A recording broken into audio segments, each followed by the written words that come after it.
Week 2 in the Big Brother 28 house was a mess that reached a pretty predictable conclusion. After Jason won the blockbuster, Rome was successfully backdoored in a 12-1 vote. No matter how many sloppy decisions were made with the veto, the fake breakup between Rome and Lyric, or a toolshed alliance that's hanging on by a thread, the inevitable still happened. It's kind of sad because just like Ashley, I actually liked Rome. As messy as he was, I was hoping he'd survive a little longer because I really think he had some legs. That's why I had him ranked as high as I did in last week's player rankings. So what's the state of the Big Brother 28 house heading into week 3? Are things finally starting to solidify, or are we in for even more chaos? Let's find out. But before we jump into these rankings, guys, don't forget to subscribe and like the video. We'll be searching for a winner all season long. Let's see if we can get the channel to 300 subscribers this week. Also, if you want to support the channel, the best way to do that is by checking out my wife's Depop. Tell her Treeb sent you. And without further ado, let's hop into these rankings. Coming in at dead last at number 15 and going down 3 spots, I have Latrice. Latrice finally looked like she had found a home early in the week after getting pulled into an alliance with Dee, Angela, and Taylor called the Honor Society. But almost as quickly as it formed, it started to fall apart. She wasn't even an initial target this week, but after Haley pushed her name so hard and Latrice brought information to Dee and Angela that they didn't really want to hear about them controlling the game, she's suddenly looking like the backup target if Jason somehow survives this week. There's even a world where she leaves over Jason. That's kind of crazy when you consider Jason's position, Mallory's openly targeting the vets, and the fact that Latrice had just been brought into an alliance with Dee and Angela. It just doesn't feel like the optimal move for a lot of these players in the house to get rid of Latrice. More than anything, I think Latrice kind of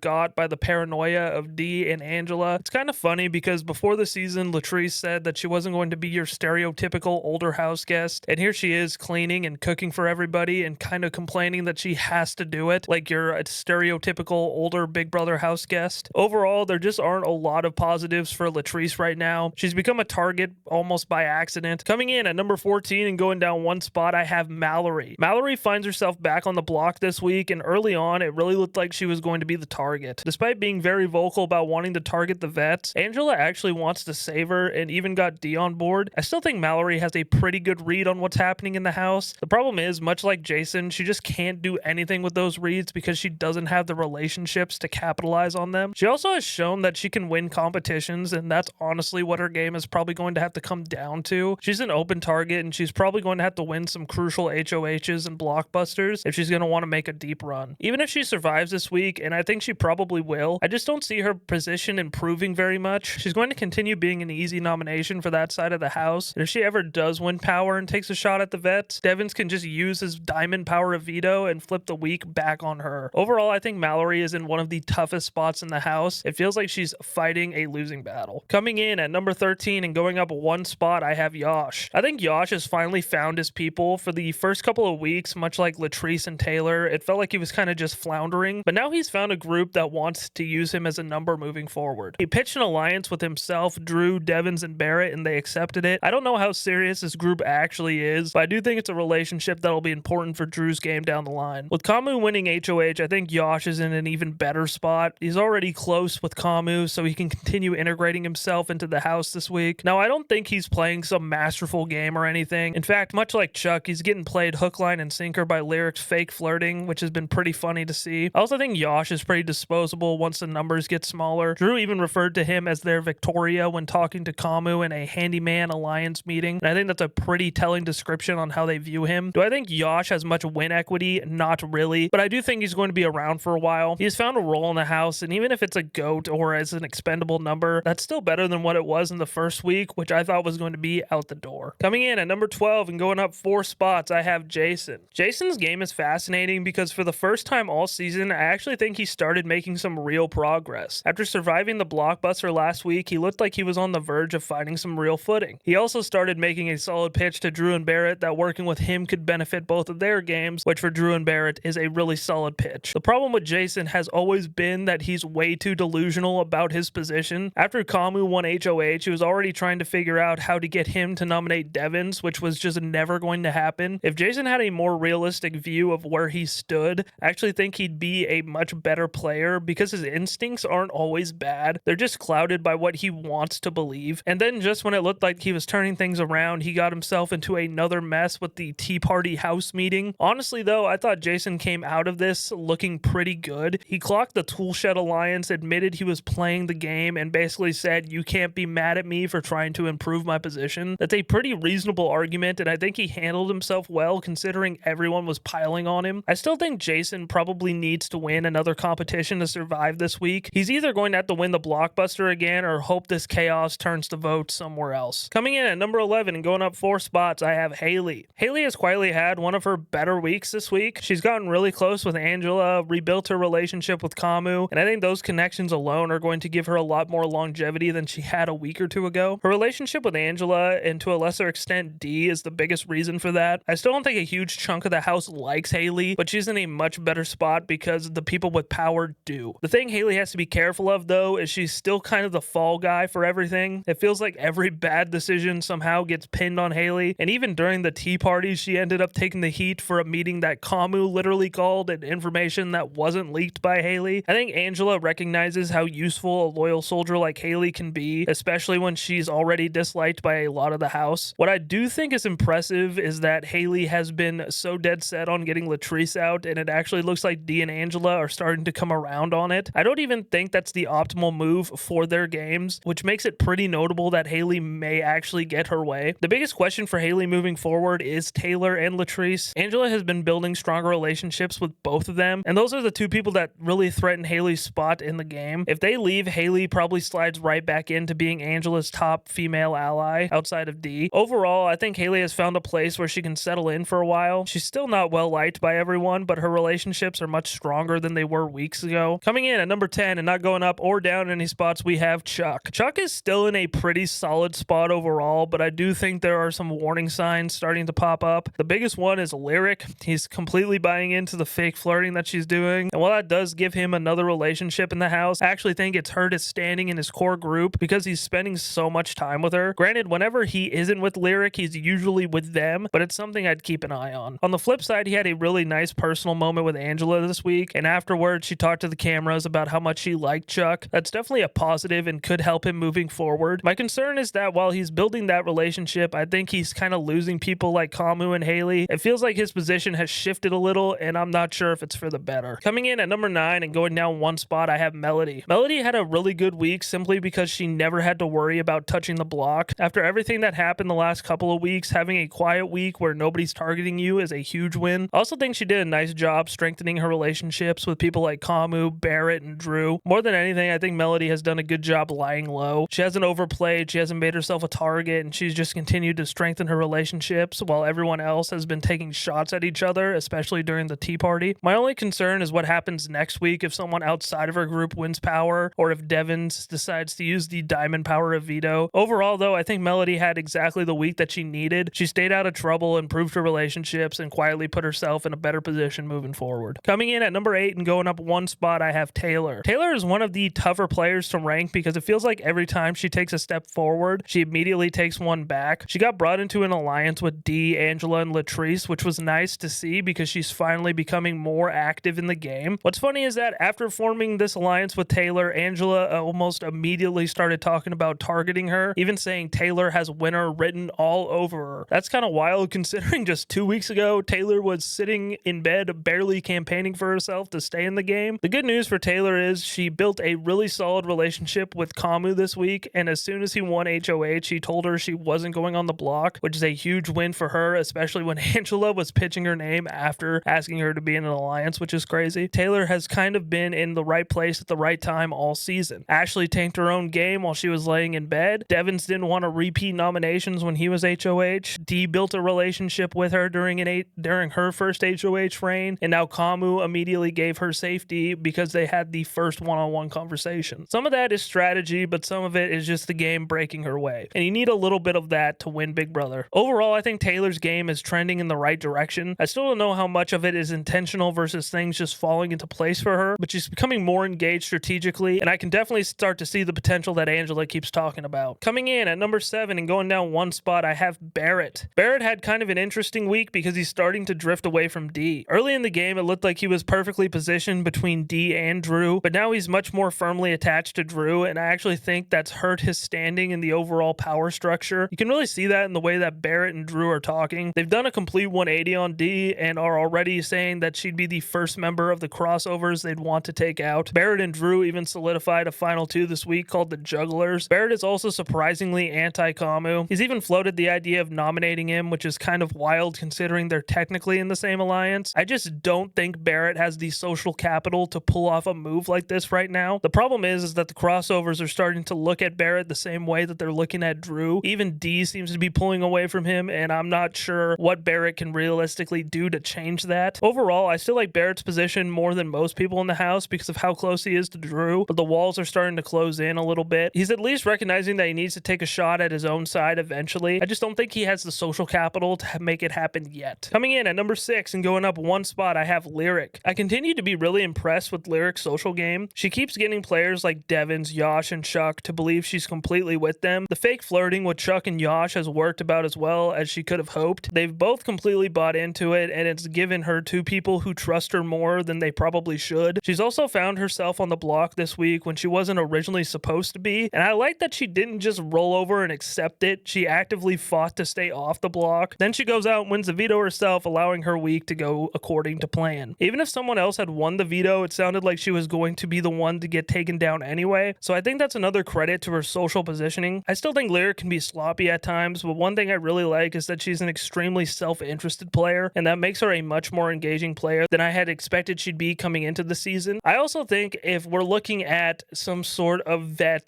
steamroll here, I do think there's a high likelihood that Lyric could be one of the last remaining players from the other side just because of how they perceive her game. Lyric maybe could make a run at the end, and I think Lyric may have a really fun story if she gets that far. Overall, I think Lyric is in a fantastic spot socially. I wouldn't be shocked if she touched the block again because she's not in the core of the power structure, but I have a hard time seeing her actually being the person who goes home. Coming in at number 5 and going down 4 spots, I have Drew. I feel so bad for Drew because he's doing almost everything right, and somehow the people he's working the hardest for are the ones who are trying to get rid of him. He ended last week going to bat for Angela while Angela was absolutely trashing him behind his back. The poor guy has no idea. The funny thing is Drew's basically doing everything Dee and Angela are trying to do. He's building relationships with Haley, Yash, Taylor, and Latrice. He's gotten much tighter with Kamu. He's expanding his network while still staying loyal to the crossovers. The problem is Dee and Angela are looking at all of that and seeing it as threatening instead of beneficial. That's what's so frustrating is Drew isn't plotting against him. He's constantly hyping them up to other people and bringing them information. He has no clue how suspicious they've become of him, and I think that's ultimately going to be his blind spot. Even after Devens left Melody on the block, he still doesn't seem to realize where he actually stands with that side. That said, I thought Drew had a phenomenal week. Kamu wins HOH and Drew basically ends up helping shape the week. He pitched a plan that benefited his own game, strengthened that relationship with Kamu, and put himself in a position where I think that partnership could be huge moving forward. I also really like where Drew has positioned himself long term. If he can keep working with Kamu while maintaining his relationships with people like Melody and Yash, all while taking Barrett deep into the game, that's an incredibly strong setup. Ironically, Drew might have even bought himself a little more time with Angela this week when Latrice told Angela that someone had leaked information about the Honor Society. Angela immediately blamed Haley for this when it was actually Drew. Somehow, the one thing Drew actually did against Angela got pinned on somebody else. My biggest concern is that Drew is still freely giving information to people like Devens, completely unaware that they're losing trust in him. Watching it is like watching a horror movie where you know the killer is standing right behind the main character, and I'm just sitting there yelling at my screen, he's right behind you. Overall, I still think Drew is one of the best players in the house. He's putting himself in a great position all over the board, but with Dee and Angela becoming more obsessed with taking him out and Devens holding the diamond power of Veto, I'm just not sure how long he can keep dodging bullets without realizing they're being fired at him. Coming in at number 4 and going up 1 spot, I have Kamu. I really think this HOH came at the perfect time for Kamu, with the tool shed reaching its boiling point and Drew and Barrett starting to drift away from Dee and Angela. Both sides need an original red corner member in power to keep things from completely imploding. Kamu is the ideal person to win. More than anything, this week reinforced what I've been saying about Kamu for a while now. I think he has some of the strongest one-on-one relationships in the house. He's continued building on his bond with Taylor. He's really close with Yash, and this week he got significantly closer with Drew. That Drew-Kamu relationship, like I said, could end up being one of the most important partnerships in the game. That's really the story of this HOH. Kamu managed to stay in the middle, strengthen relationships on his side of the house, and come out of this week without getting much blood on his hands from his people. I also never would have guessed after week 1 that Dee and Angela would be trying trying to get closer to the red corner instead of the crossovers, but here we are. That shift benefits Kamu more than just about anyone because he's already well connected with both groups. We also saw that the Tea Party House meeting, Kamu was determined to expose Jason, and while Jason actually made some good points defending himself, Kamu already had the numbers behind him. He didn't really need to force the issue. That's kind of who Kamu is. He likes to be the one driving the action and listening to himself talk. Overall, I think Kamu did have, at the end of the day, a solid week, more so than a bad week. He's built relationships in the house, he's positioned himself well, and has built a couple of side alliances. And I honestly think if the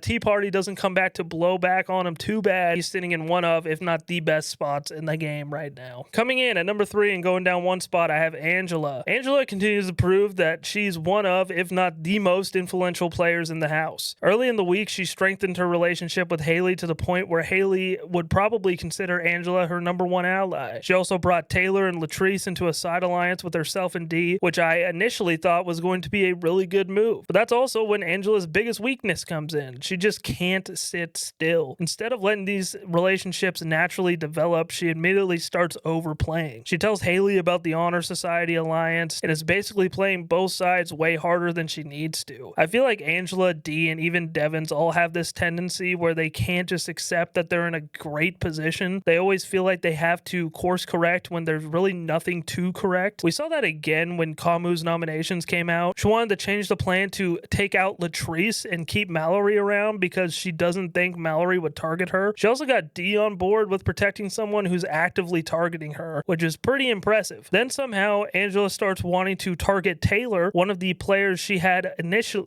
literally just formed an alliance with, and it just feels like another case of paranoia being her biggest downfall. My biggest concern is still Drew. Angela has spent weeks treating one of her most loyal numbers like he's secretly plotting against her. Drew is constantly bringing her information, hyping her up to other people, and trying to help her game, yet she's so fixated on taking him out that she's actively pushing him away. If Drew ever fully catches on, Angela will have nobody to blame but herself. We even saw paranoia kick in when Latrice told her that people were saying Dee and Angela were running the house. Instead of just taking that information in, Angela immediately started questioning Latrice and Haley's loyalty. Overall, I think Angela is playing a better game than she did in Big Brother 26. She's incredibly well connected, people trust her, and she has a ton of influence over the direction of the game. The problem is that her paranoia creates problems that don't need to exist. If she could dial that back just a little bit, I think she'd be in an unbelievable position. Instead, she's constantly walking the line between playing a great game and blowing it up herself, which, to be fair, is exactly what makes her so entertaining to watch in the first place. Coming in at number 2 and going up 2 spots, we have Dee. Dee is still in one of the best positions in the house, but I don't think she's playing nearly as well as a lot of people seem to think. More and more, it feels like Angela's paranoia is rubbing off on her, and that's starting to push Dee into making decisions that aren't necessarily the best for her own game. We already mentioned the alliance with Taylor and Latrice, and I actually thought this was going to be a really good move if they actually went in to weaken Drew's position. Having more numbers outside of the crossovers makes a lot of sense. I also think separating herself from Barrett has actually helped her game. Even if it hurt Barrett, it allowed Dee to become more fluid socially and build relationships with people outside of the crossovers. My biggest concern is just how locked in Dee has become on taking out Drew. At this point, I honestly think she's even more fixated on it than Angela is, and I just don't see how that's good for her game. Drew has been one of her most loyal numbers, yet she's completely bought into the idea that he has to go. That's kind of my overall takeaway. When Dee is talking one-on-one with someone like Devens, I still see the player I'm used to watching, but when she's feeding off of Angela's paranoia, I think she's getting pulled into the wrong direction. Wanting to keep Mallory safe, targeting Drew this aggressively, and letting Jason exposing their influence rattle her this much just doesn't feel optimal. Overall, I think Dee is in a fantastic position. I just don't think she's maximizing that position right now. If she can separate her own reads from Angela's paranoia, I think she has all the tools to win the game. Right now, though, I think she's playing a good game, not the masterclass that some people are making it out to be. Coming in at number 1 and going up 2 spots, I have the Diamond Power of Veto holder, Rick Devens. Devens, like I said, won the Diamond Power of Veto, and it's about as overpowered as a power can get. At any point over the next 6 weeks, he can replace one of the nominees and decides who goes up instead. Giving that kind of power to someone who's already in one of the best positions in the house is pretty brutal from a viewer's perspective because it makes the power shift that much harder. Even if the outsiders win an HOH next week, Devens can essentially just reel the game right back to the vets. That being said, I do have some hope because despite having all that power, I don't think the vets have played particularly optimally throughout the game. That's why I think this power is a lot trickier to use than people realize. If Devens takes the shot at Drew or Barrett himself, I think it'll immediately be viewed as Dee and Angela pulling the strings. And if he uses it to take out someone like Mallory or Taylor instead, I actually think that just frees up Drew and Barrett to eventually flip against them. I also think Devens has handled the secrecy around this power a little strangely. He's only told Dee, and while that protects him, I actually think that it limits the way that he can use the advantage. It feels like he's almost forced to use it defensively instead of offensively because none of his other allies know it exists. We also learned this week that Devens does want to take a shot at Drew and Barrett eventually, just not yet. I actually think that's the right read. Timing is everything with a move like that, and if he swings too early, it could completely blow up his own game. Overall, I still think Devens is sitting in one of the best positions in the house. The diamond power of Veto gives him an incredible safety net. Alrighty guys, and that was my week number 3 Big Brother 28 power rankings, and here is the spreadsheet. I'm sure is on the screen. Hopefully I remembered to do that. What'd you guys think? Did I have everybody too high, too low? What is your player ranking? Again, I always like reading those, and make sure you check the links down below. Read my articles. Buy something off of my wife's Depop, guys. I mean, she has stuff for $2, $3, $4. I don't know why I'm going more expensive. I should have started more expensive and got cheaper. But either way, stuff over there at Mama Pix's Depop, pretty cheap. You should buy yourself something.